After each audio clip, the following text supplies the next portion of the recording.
applying for psychiatry this year? Okay, I see some hands. Okay, so I think I'm going to tell a little bit about my journey and then just give a few tips of people who are applying.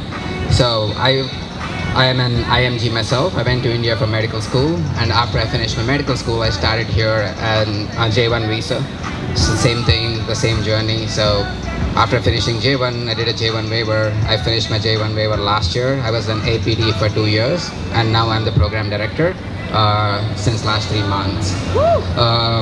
Yeah, so that is my journey as an IMG. So I was very happy when Sebas invited me to this, so that I could actually give some tips for people who are applying to psychiatry.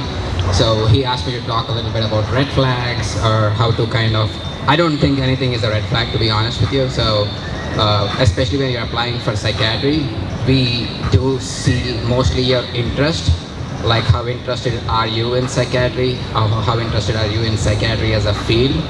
And also nowadays with the scoring systems, there's a lot of changes, no CS anymore, and the step one just being pass or fail. Scores do matter, but it's not the only thing that we see in the resume. And just to give you an example, we had around 800 applications last year for like 8 positions. So it becomes always a little tough to kind of choose. So if you know somebody in the program, reach out to them so that they can at least get your resume out of the pile. Sometimes there are some resumes which we don't end up seeing also. So that's why I think it's important to kind of reach out. I know it is boring to reach out sometimes because nobody is replying, but just reach out and make sure that it's known about your interest in psychiatry. And also publications help. So especially when you're applying for psychiatry, if there is a gap here or if there is any gaps in between, so make sure to show that you're showing some clinical experience, that you're working in the system and you have been doing something which is relevant or important in the field.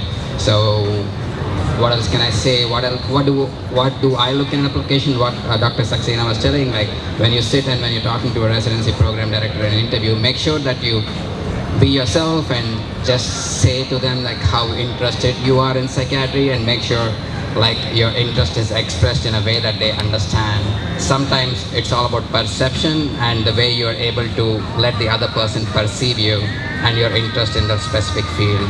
So, and as I said, there's no red flags that we specifically look for, year of graduation or attempts or any of those really don't matter if you are able to actually convince the other person the person sitting on the other side of the table that you're actually interested in psychiatry.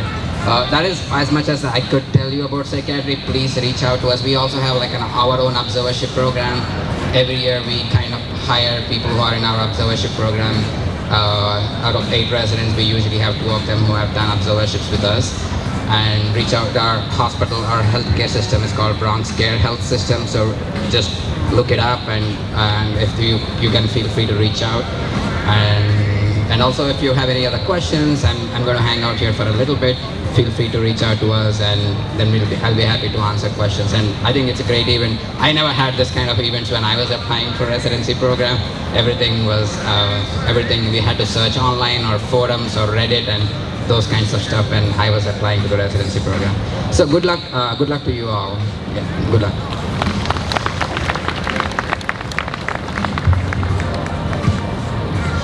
Thank you, sir. All right, guys.